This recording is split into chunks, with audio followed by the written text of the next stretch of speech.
What if the very things you saw as limitations were actually your greatest superpowers?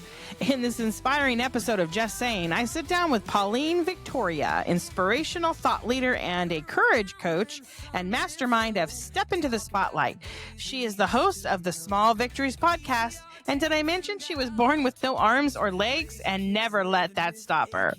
Whether you're feeling stuck, overwhelmed, or just like life is stacked against you, this episode will remind you that you were made for more.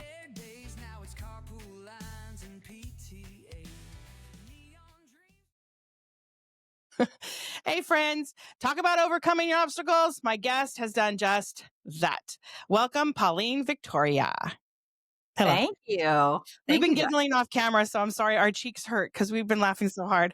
But I'm so happy you're here because, so like my audience, everybody has a lot of women out there. They have self-doubt and, because the constant narrative out there in social media is like perfection and productivity and comparing yourself to just about everybody else.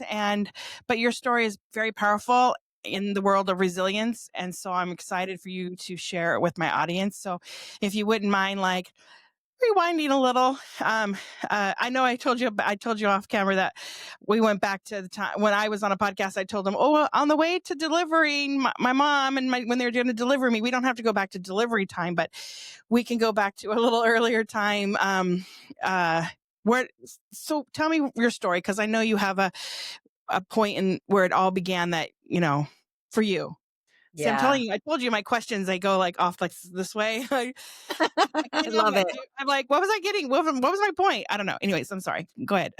No, I love it. I'm like you, Jess. When I have my podcast and I'm interviewing my people, which I'll be doing with you shortly, we organically let the conversation flow because I think that's where the magic happens. So to answer your question, where did it all begin with Pauline Victoria? I'm going back to the day I was born because that is exactly where it all began. Yeah.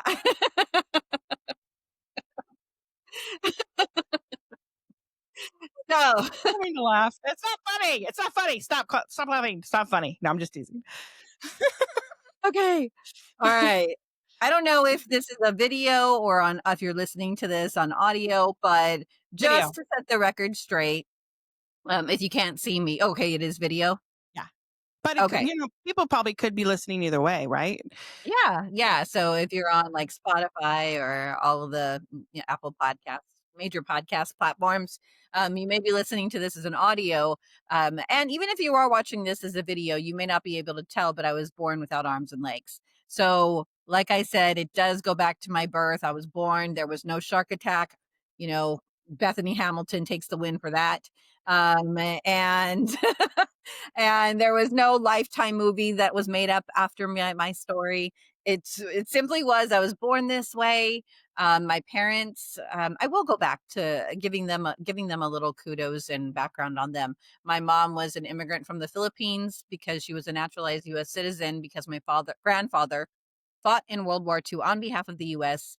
in the Philippines. So all his children were naturalized U.S. citizens born in a foreign country. So she finally came here in her 20s, entered the Air Force where she met my father, who was this 6'6" man, farm-bred man from Minnesota. I love him tall. I love them tall. Yep. So you can imagine my mom's 4'11" and my dad is 6'6", and he's the oldest of 10, and they met in the Air Force. And not having legs, I can't say which height I took after. Oh my God, shut up. Oh my God, you're killing me. But they met and dated for 6 months, got married. And as soon as they got married, got pregnant with me, their firstborn child. And, when a child is born, it's not just the life of a child. It's hopes and potential and dreams that are born with that. And so just like every newbie parent, they were excited to welcome me into the world. And all the ultrasounds showed that I was going to be perfectly normal, except that I was breech. And so they knew back in the 70s, yes, I'm dating myself. Yay to all the Gen Xers out there. I was probably almost exactly. Well, what year? 75. 73. Oh, Okay. In fact, my birthday's in September, like well, this will air in November, so I will already be 52 by the time this airs.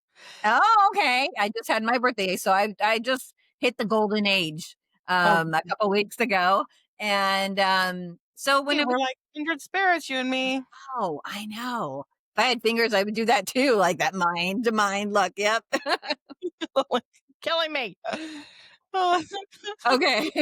This is supposed to be inspirational, guys, but right, the part of being inspiring is taking what seemed like a tragedy and finding the humor in it, finding the positivity in it and the sunshine in what could have been a uh, very dark moment. And I can't imagine, I'm a mom, I've had a baby. I can't imagine someone coming in and telling me that my child was born without arms and legs. And my because my mom was had a cesarean because I was breech, she was unconscious, so my father was the first to be told, and he wanted to be the brave one to tell my mom. Who would want to be a messenger in that instance? Right? that's So crazy. my dad was brave. He told her, and she answered with 4 words. She said, "Thy will be done."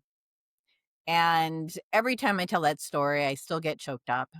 It's not Yeah, my story. It's really their story. But it set the tone and the example for which I live my life now. And so the doctors came in, told them, "Look, you weren't prepared. You have no training. You have no education. You don't know what the complications will be in raising a child with such a severe disability. We really right. suggest that you give her up into an institution," because that's what they also did in the 70s. Right. And Right. so my parents agreed. They didn't know anything. They had no idea, no skills, no knowledge. And yet they defied any logic and decided to take me home. And they raised me with this beautiful combination of what I call tough love, right? They loved me, they nurtured me, they built me up, but they also gave me the space to figure out what I could do, what I was Right. created for. Like, And let you get to your potential. Don't like I that is such a good thing. Like, I don't do that. I mean, I'm a terrible mom, I swear. we all are. Like I hovered over my kids, and I like my daughter, she's got, cerebral palsy, she's got special needs, and so I hovered over her because I was afraid she needed me for all of that, and now she feels like she can't do things. Like, she doesn't have good hand strength, so whenever there's something that needs to be opened, she doesn't even try anymore. She just hands it to me. And I'm like, I did that to her. I did that to her. And your parents gave you such a gift. I mean, look at you now, man. You're such a you are such a delight. I swear. I swear, I'm in love with you, and I think you have such a great personality and disposition, and I think your parents just gifted you love, and like they gave you the ability to reach your potential, and I think that's awesome. I'm sorry, I'm going off on a tangent, but I'm just so excited to hear your story. I'm just like, I love you. Well, in parenting, as a parent myself, there is no manual on like, okay, this is what you do for this kind of child. Like, and so don't beat yourself up on it. But this is something that I feel like can be taught. This is a lesson for everybody, not for parents. This is not a parenting lesson. Okay. What my parents did for me is they really gave me space to get angry, get frustrated, be messy, to figure out what I could do. And there are times in our lives where we, like you mentioned in the introduction, we're so ingrained with this idea that we have to have perfect, that we have to be perfect, we have to do perfect. We have to have perfect, right? That have the perfect house, have the perfect lawn, have the perfect car, have the perfect kids. And so this idea of perfection is ingrained in all of us. And yet, our greatness is not found in the perfect. Our greatness is found in the mess. It's when we allow ourselves to get angry and frustrated and to be able to be messy in figuring out what it is that we want to do. And so it my journey was far, far from perfect. And what my parents did allow me to do is, and the gift that they did give me was not just allow me to be messy, but it allowed me to get comfortable with being uncomfortable. That's so true. I just love that. Um, Geez.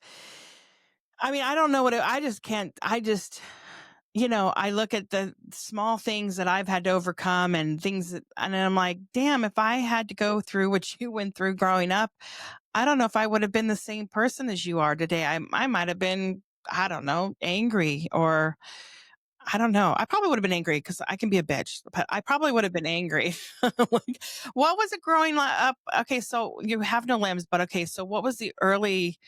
I mean, how did you take that when you were younger? I mean, did you feel different? I mean, I know you knew you were different, but I mean, how were you when you were younger? In school, and did you go to public school or a regular school, or were you homeschooled? I went to public school up until I was in high school.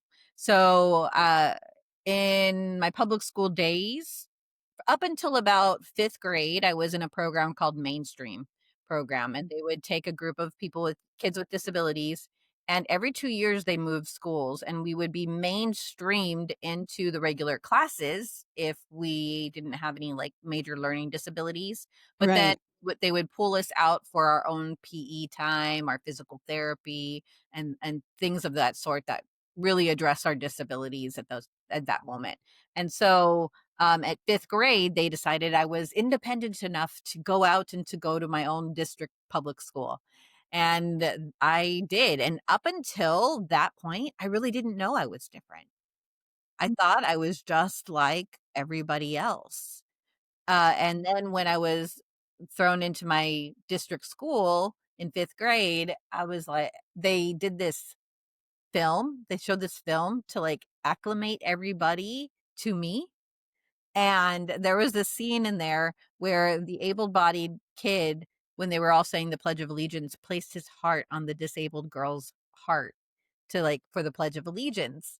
And one of the kids next to me, she's like, "Do you want me to place my hand on your heart?"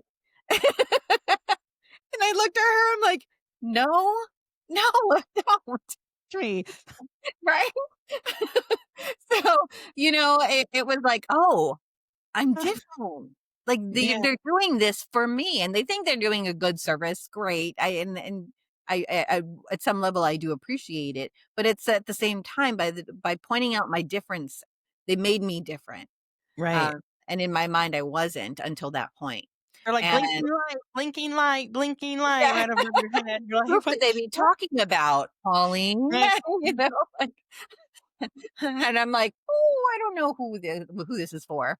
But like, 5th, 6th, 7th, 8th, all you wanna do is blend in, and I was far blending in, and junior high was a terrible, terrible time for all of us, and right? Like, we all have our scars from junior high.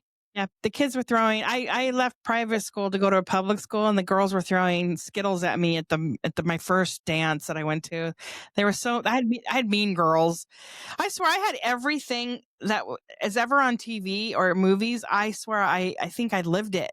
Like I mean girls, they mean girled me because I was the new girl, even though I knew everybody in the school because I grew up with them in the neighborhood. But the other kids that didn't know me on the other part of, anyways, I'm going off on a tangent, but I got mean girled, and kids are just dicks sometimes. You know what I mean? Like I mean, I love my kids. Don't get me wrong, and thank God my kids have never done an.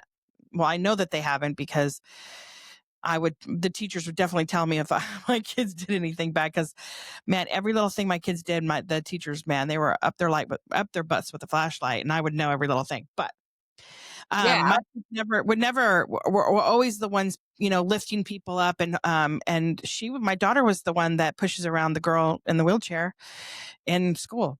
That's her friend, so, and because she's in a special needs class, my daughter, so, but she doesn't see them as different. She just sees them as her classmates, right, which I love, right. but back in the day when we were younger, no, it's different, a little different. It was hard to be inclusive, and we didn't have a lot of inclusivity, and if that's the word, if I'm saying it correctly, in our school system. And the fact that they were, you know, preparing the kids for having a disabled person in their midst was kind of like all telling if you really think about it. So that kind of pivoted that shifted your view of yourself during that time around. You said sixth grade, around fifth or sixth grade. Um, well, that's. I don't feel like that kind of sucks. That's like not your story didn't turn so great right there. It made me sad. I'm like, Yeah. Yeah, but every great story goes through the roller coaster of emotions, I right? guess And it's up and life is this. I do a yeah, lot of this and then really far down, and then I try to get and I make it kind of up, and then I slip back down again, and I come back up. So yeah. okay, let's. So you got through. So you did high school. Did you do it in home? Did you do homeschool? No, when I went to public school and then I had such a horrible experience for public school, decided to go to a private all-girl Catholic school for high school. I went to Because Catholic. Yeah, because it wasn't you weren't, judged on how you looked or what kind of clothes you were wearing, how your hair was. It was you're not being judged, but people looked at you for what did you contribute to class? What were your thoughts? So I was Yeah, like, I really wanted to tap into that rather than the superficial that I was used to. But even high school, all the kids are starting to get driver's license and I could go out to the parties with them. A TGIF was my best friend on the weekend, and it was like I would go to school on Monday and everyone's talking about all the great things they did during the weekend, and I couldn't partake in any of that. And so I really did. I you talked about being angry, and I was angry. I was really, really angry because I'm raised Catholic, and I was just like, "Well, you made me." yeah. What the hell? Yeah. Like, "What the hell, God? What is going on?" Like, "Well, if you don't make mistakes, I feel like you did."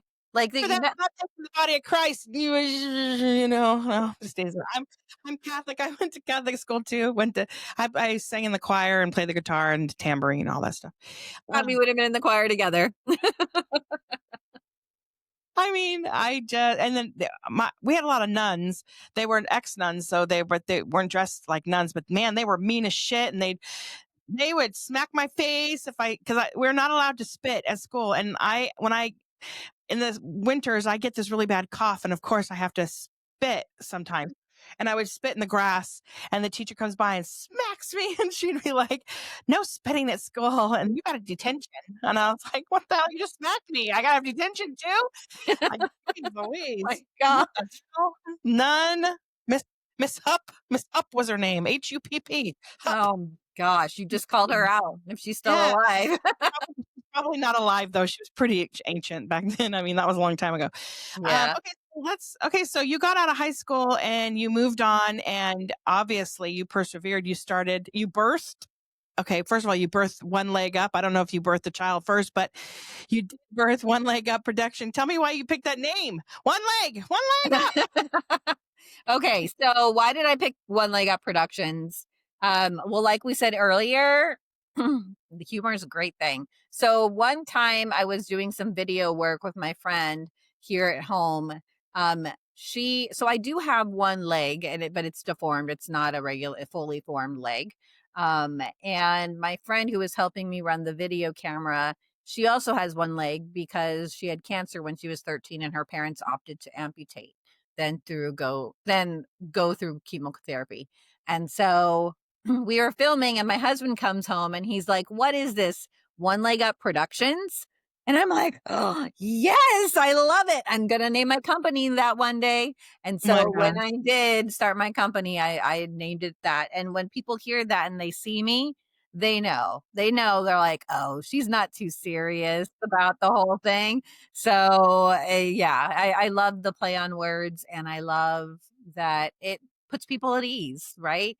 And I feel like, as I grew up, one of the turning points for me um when I went from not feeling like I belonged anywhere, to like from junior high to high school a little bit, when I went to college. I lived in the dorm, got randomly placed with my roommate who ended up being one of my best friends for life. And it was amazing.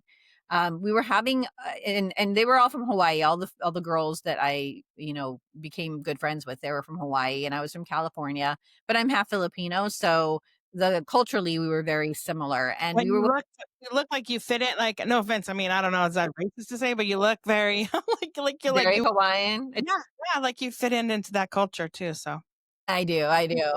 Yeah, and, I remember us going to the cafeteria one of our first times to eat dinner, and one of my friends, she could tell I was really uncomfortable eating, and I was just kind of, like, conscious and looking, and she must have sensed the, discomfort, and she looked at me and she said, "F 'em," and she used the I'm not a big swearer, and not that I mind that you swear, but I just it doesn't come naturally to me, but she's like, "F 'em," and I looked at her and I'm like, "Oh my gosh, okay, yeah, like, who cares? Who cares what other people think?"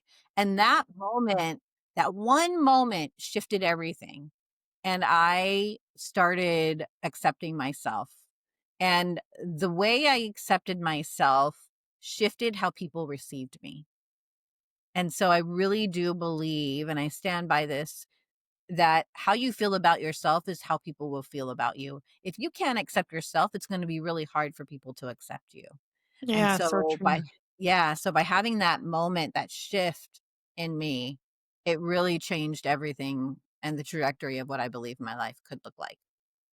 And it was all uphill from there, right? Eh, We wish, eh. we wish.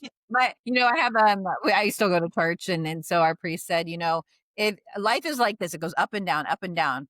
If it's flatlined, it means you're dead. So, we want life to go up and down." So you went from okay, so you're not just surviving, you're thriving in yeah, so that's really good. Um okay, so let's pivot to you have a your visibility coach, correct? Is that how you say it? Did I Um, say it right? yeah, Me I down, don't know if I'd call me myself down a if I visit. said it wrong. If I said it wrong, just Jessica, stop it. Say No, no, I wouldn't say I'm a visibility coach. I would say I'm a courage coach, and actually that came to me. I was, like, in that one of those phases where you're kind of half awake, kinda half asleep, and I'm in that state laying in bed, and I hear a voice say, "You're a courage coach." And I, like, lift my head and I'm like, "What?" And it's like, "You're a courage coach." And I said, "Oh, that's so cool." Because you hear confidence coach, you hear mindset coach, you hear visibility coach, but courage coach? And I was like, "Oh, I receive that and I resonate with that so much because courage precedes everything that you wanna do. It precedes confidence, it precedes visibility, it precedes greatness, everything." And so, yeah, I'm you have a to walk through the self-proclaimed. door. You have to have the courage to walk through the door before you can even, enter and enter the house. But I mean, before you can get started, you have to walk through the threshold first, and sometimes that takes it takes a little bit. I mean, like just starting a podcast. Let me just say it out there. Like still to this day, and in fact, today I feel like such a nincompoop. But and when I talk, it's like, do I really people even want to hear me talk? I mean, my voice does it sound good? I mean, are they like shrilled by listening to me? Like I don't know. But I mean, you gotta keep going, and I'm gonna get better, and it's gonna be better, and I just want to have a fun time meeting people and bringing parents and moms and everybody just some encouragement. I mean, probably not as good as you could probably do it, but bring them messages of resilience and, entrepreneurship. And it's okay, if you're disciplining your kids this way. And yeah, I don't know. You know what I'm saying? My word is just community, and that's kind of like what I'm Connection. doing. Yeah, But you have absolutely. to walk through, it's really hard to do podcasting. So I know that you have to have a tremendous amount of courage to put yourself out there, especially because you've got a disability. Well, I mean, not disability, but I mean, it is a disability, but you don't make it seem like it is one. Do you know what I mean? Yeah. Like when we first started talking, people, let me just say, so when we first started, we had our little meet and greets and everything, and all of a sudden, we're just chatting, and she's just lovely and bright, and then all of a sudden, I realized I'm like, she doesn't have any arms. I'm like, I didn't like, hello, Jessica. I'm like, I didn't, because I was so lazy. I didn't read your bio first. Like, duh, hello. And I was like, damn, she is such a treat. Like, you were a gem, dude. Like, I mean, you just are so bubbly and refreshing. And I just have to say that. But I probably should get to a question, right? Okay. Um, No, no, and can I respond? yes, please do. Please do. Yeah. I'm like, Well, first of all, thank you. I try not to do this comparison thing, and my story is not for only for those who have no arms and legs. Also, right? It is for everybody um, because we all have our own crosses to bear, our own circumstances that we were either born into or didn't choose and happened upon us, or like whatever it is. Like everyone has their thing, and my story, hopefully, is just one story that helps people see that they're still whole and complete, even in circumstances that don't feel so good. Like right now, honestly, I know you're going to air this in November. But right now, as we're recording this, I'm dealing with a lot of grief because my dad is dying of cancer. So that has nothing to do with my great. disability, but Yeah, it that has. sucks. That sucks major. Can I just say that Yeah. sucks? I'm so sorry. Yeah, no, absolutely. But it has like most things that I've ever conquered had nothing to do with my disability. It had everything to do with the internal battle that maybe my disability caused me to have to go into battle, right? But um our all our battles are won on the inside. Yeah, you're mentally like Hulk Hogan. Or no, what was say? I hate to say that because he's deceased now, but you're mentally like that's the first guy that came to mind. I can't think of muscle I people know. because I don't really Gen know any of Xers. them. That yeah, okay, the Hulk. Okay, you're mentally the Hulk because he still lives in infamy because he is a fictional character. But Yeah. yeah, like your mind is strong, and God, that is so true. If you're strong on the inside, you could do just about do anything. That's why you know what, people go to therapy if you really need. If you're Yeah. if you're struggling, dude, go to therapy because it will help you. I mean, it will help you, and you find an encourage and would you say a courage coach or an encouragement coach Yeah. such as Pauline. And if you feel like, oh, one day I might, or I don't know, maybe I could do photography, or maybe I could open up this business or that. No, no, no, no, no, no, no. Do it now. Okay. And if you're looking for a little bit of encouragement, there are people out there like Pauline that can help you, and her information will be on my website. I swear, Bible, it should be there by the time this airs in November. I'm telling you right now, as we sit today, I do not have a website because my guy working on it is so slow. Anyways, but I'm just saying, don't put off what you can do today. There's always a way to get it done. I started a preschool out of my living room and I didn't know how to do it. And it was before AI and it was before anything special. And I Googled how to start it. And your journey can start today. Do not let it pass you by. But Absolutely. in addition to being an encouragement coach, I can keep on saying, is it encourage or courage? Just courage. Just courage. Okay. Courage coach. You also wrote a book, right? I did. I Okay. did. Let's talk about the book. Look at you Um go, girl. that was another scary thing, right? I wrote that Right. book like 10 years ago, but Wow. I was too scared to publish it because yes, because one of my limiting beliefs is I'm not good enough. And That's right here. yeah, and so many women feel that I'm not good enough. And I know now where it came from because I couldn't for the life of me, I could not figure out. I'm like, I don't remember my parents ever putting me down. I don't feel like my parents or I was an embarrassment. I felt like, I did something and I was embarrassed by it or I looked like a fool. I couldn't think about like, okay, what made me feel like that? And I had my aha moment. It was when I was 4 years old and my parents put me into Shriners. It's a hospital for people with kids with disabilities, and they were putting on prosthetics on me arms and legs. And my 4-year-old mind thought, why are you trying to change my body? Am I not good enough? Right. I need these. I I need know. this. This is what I Yeah. need. I wasn't good enough the way I was born. And so even unsuspectingly, they think they're doing great by me. They're making good decisions. But my 4-year-old mind felt like, oh, I'm not good enough. So I carried that throughout my whole life. And when it came time to actually publishing the book, I even made friends with someone who could help me self publish the book on Amazon. And for a year, she kept just nudging me, "When are we gonna publish the book? When are we gonna publish the book?" And my response was, "It's not good enough. There's something missing. There's something missing." And I realized I had to catch the narrative that I was having with myself.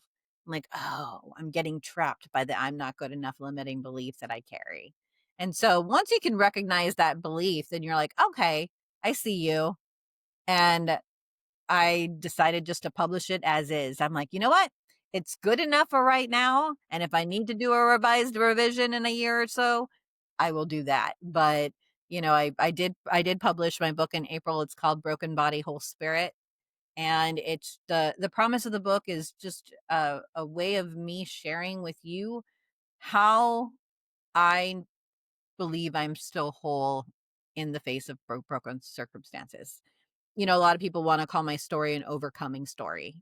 And it's not an overcoming story, it's a becoming story. And it's, Love it.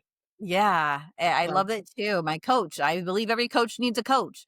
My coach said that, like, because I couldn't see it, but I knew I didn't resonate with overcoming.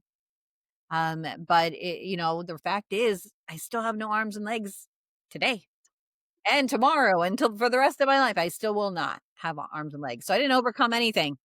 But it is how I choose to live my life in the face of what is perceived as broken circumstances, You which is walked through the threshold, across the threshold, and you exactly. published that book. That's amazing.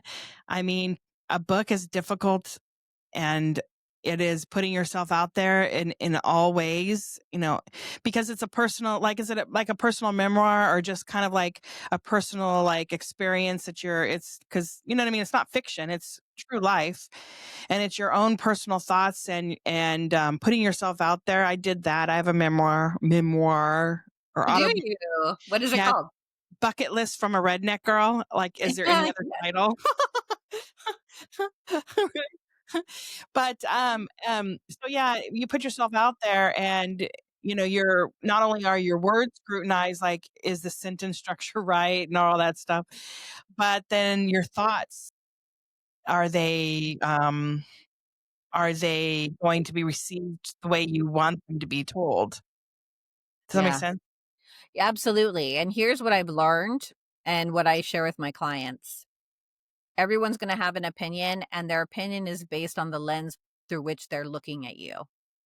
So, yes, you're going to put yourself out there, and it's scary because you don't know how everyone's going to react to you. But I promise you, people don't react to you because of you, they react to you because of them. And what I mean by this is when people see me, like at Target or wherever, at the beach or wherever I'm going, people are either really sad. I've had grown men cry over me, or they start praying for me. Or, I mean, I've even had people say, "You don't believe enough. That's why you're not healed." I'm like, "Well, I don't know about that one. I don't buy that." Um, or they'll be inspired by me, right? So everyone has these different reactions, but I'm me no matter what.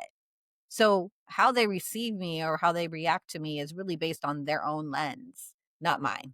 Okay, let me ask a question because I know maybe there's some listeners that are wondering, like, how is it that you can do all these things, right? So give me something though that is a obstacle for you on a daily basis when it comes to your work or I mean, I don't know. I guess that's kind of personal, but give me an obstacle that you think that maybe it doesn't have to even be about your physical abilities, but give me an obstacle that you struggle with your writing or doing book publishing or premieres or whatever it is you're doing to publish your book or promote your book, excuse me. And you have a podcast. It's called Small victories? Is right? Is that it? Small victories. See, even your title of your podcast is awesome. And so, with all the things that you're doing, and you're a mom too, and a wife, I mean, what are some things that you struggle with on a daily basis? Doesn't even have to be because you have no limbs, but I mean, what are things that you still struggle with? Does that make sense?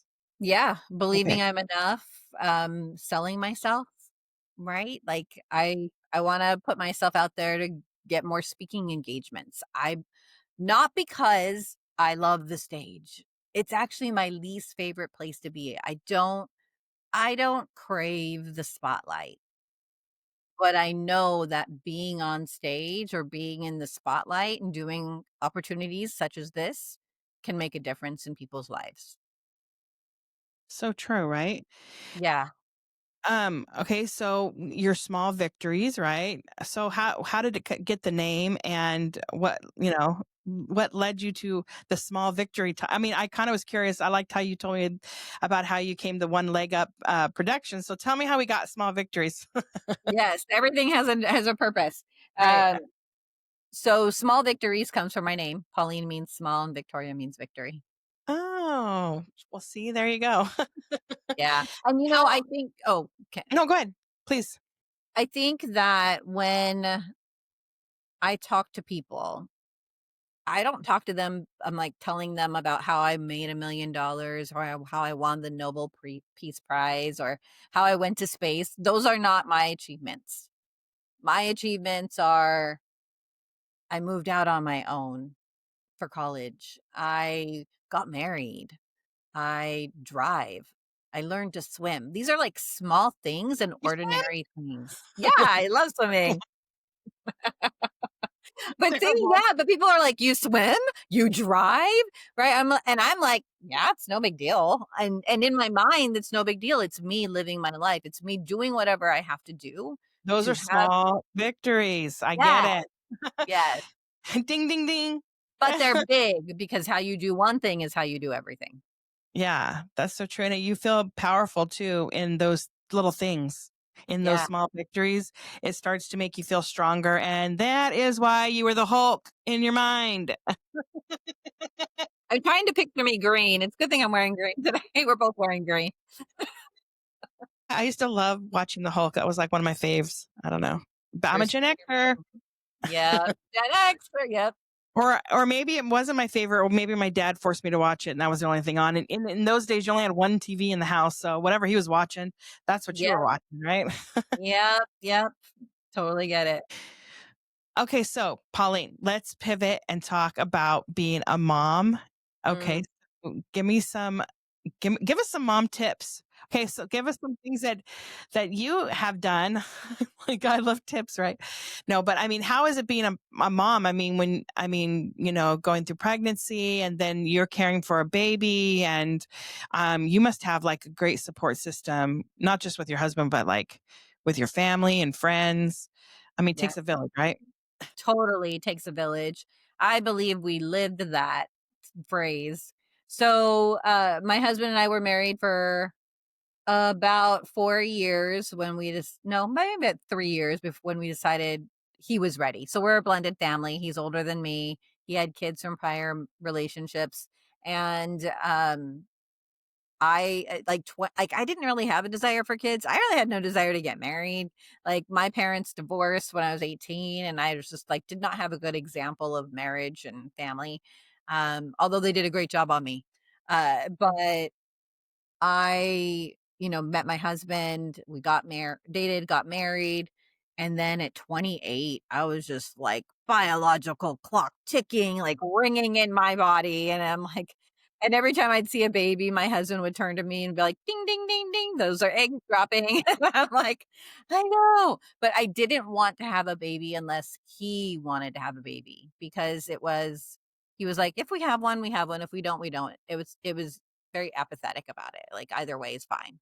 And I knew that I needed buy-in to have this baby. I didn't want it to be like, well, you wanted a baby, so we did this.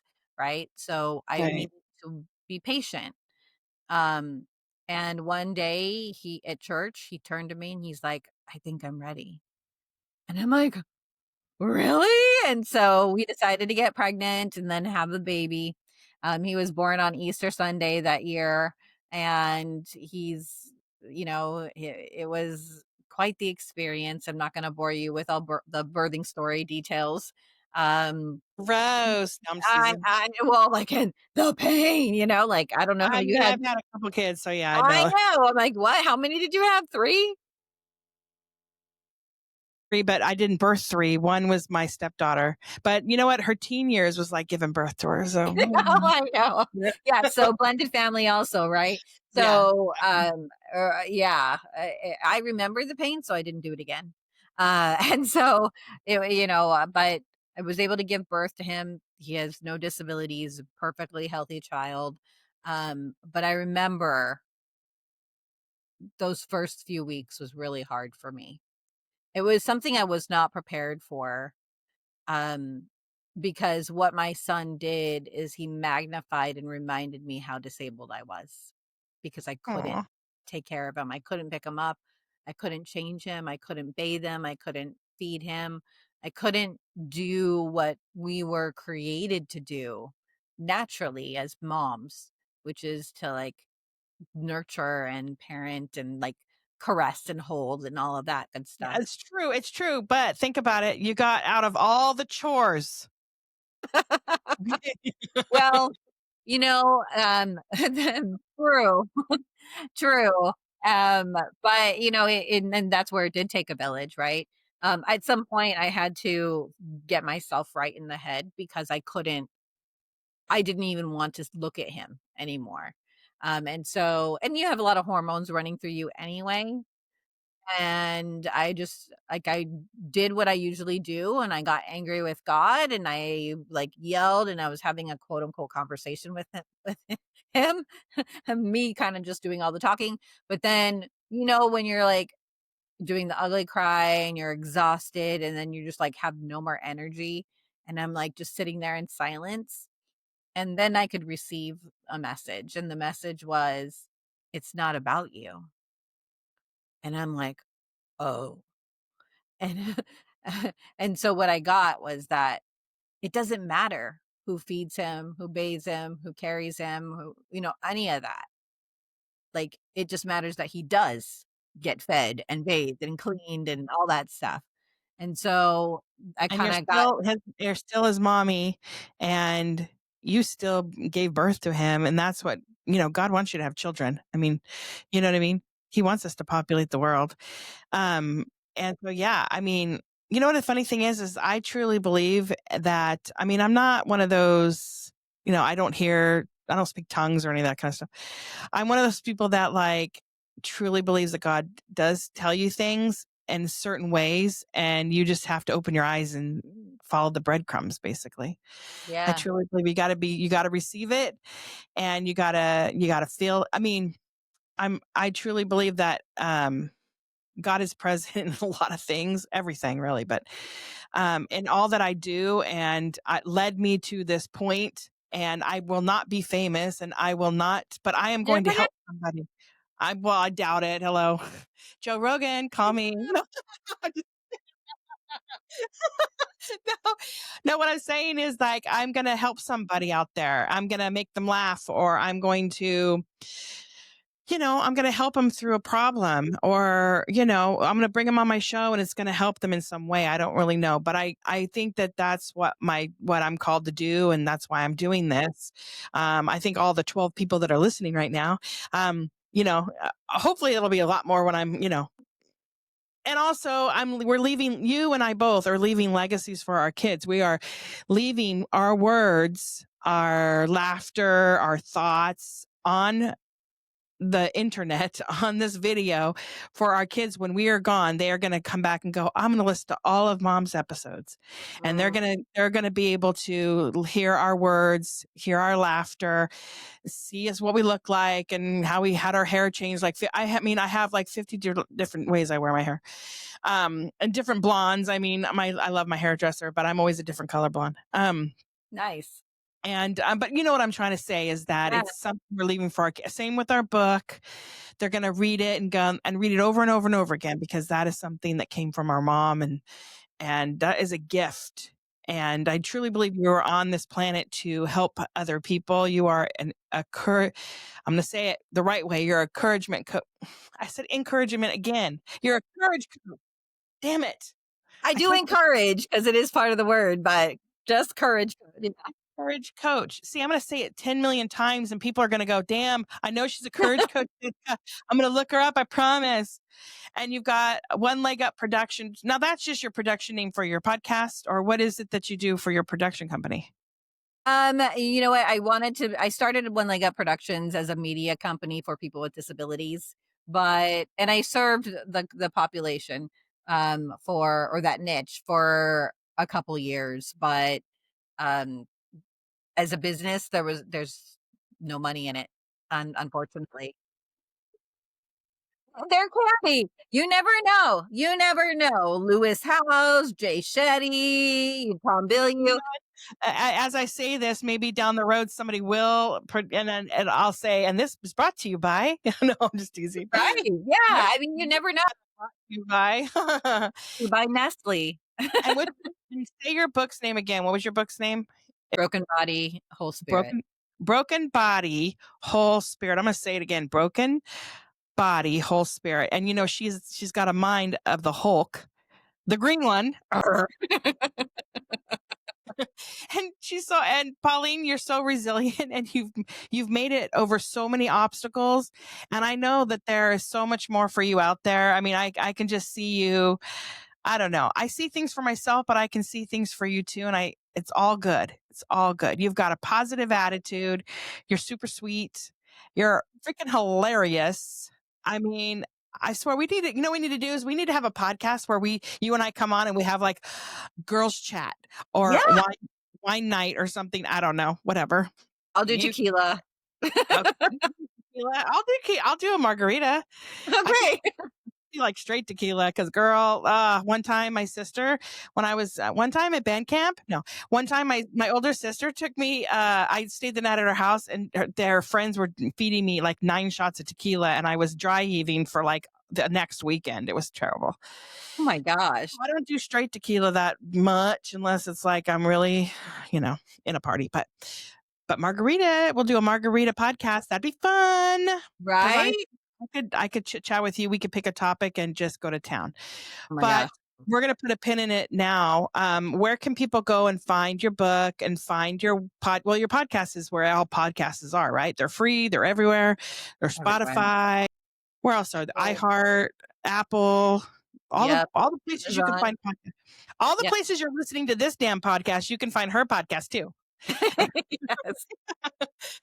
And she probably has more of them and they're a lot better than mine. But small victories because her name is Pauline Victoria, right? Yep. Okay. Absolutely. And her book, you can find it on Amazon. Where else? Anywhere else? Apple Books? Google Books? Nope, it's just on Amazon at this time. On Amazon? Okay. I did talk about my book, so you can also find that one, Bucket List from a Redneck Girl. That is on Apple, Google Books, Apple Books, Google, Amazon, Barnes and Noble, and I think that's it really, but I don't know. You have to show me how to do that.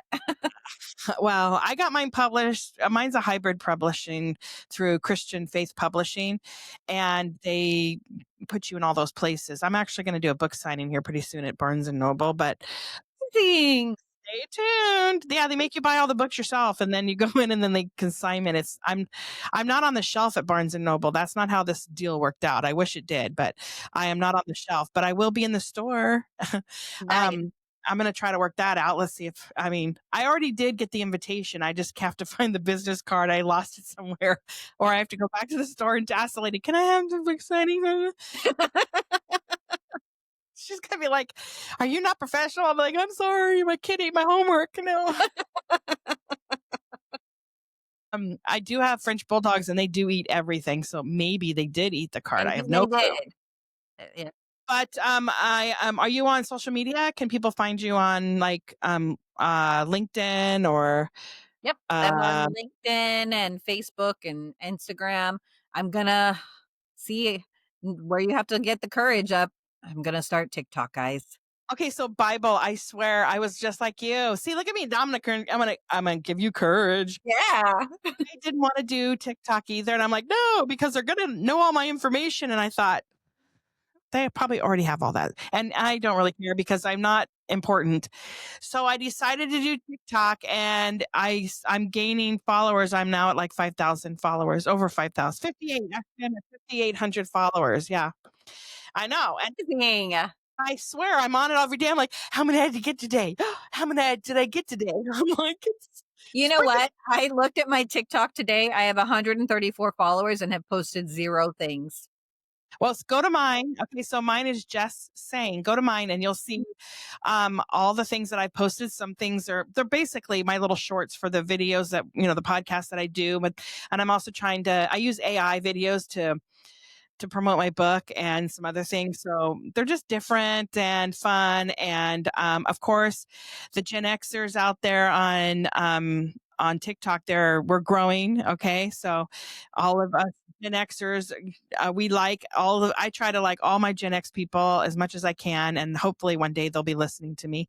And but here I went off on another tangent. This isn't about me. This is about you. But you can find Pauline's information to her book and her podcast and all of her things on my website. You just go to podcast and scroll down and find the episode, and her information will be there. And so that you have an instant connection at all times. So thank you so much for having fun with me. This is fun. I had a ball. Like So this much is one of fun. my favorites. This is one of my faves. You're just a peach, and I love you to death. And I can't wait to be on your podcast Yep. soon. Coming soon. Thank you. Thank you, Jessica. All I right. really appreciate it. All right, everybody, have a great night or day, whatever. All right.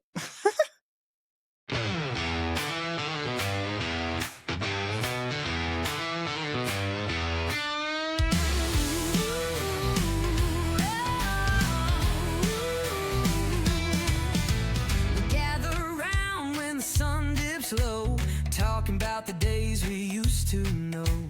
VCR tapes and dial-up tones, raising kids living with achy bones.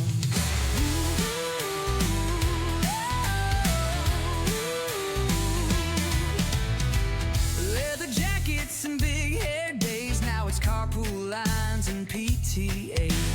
Neon dreams turn into schoolyard fights, but our hearts glow in retro nights. We are Gen X, living both worlds. From cassette tapes to a digital world. Parenting now with a nod to the past.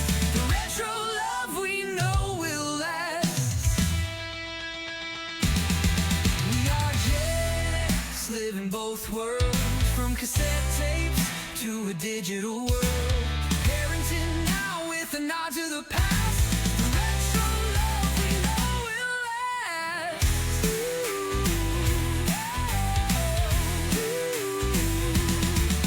We dance to the beats of the boombox sound. Now bedtime stories echo all around.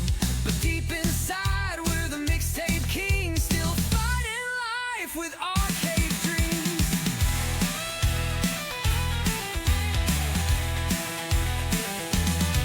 Feeding families with a pizza slice, telling tales with a side of advice, laughing at the way it used to be, while raising kids addicted to YouTube streams.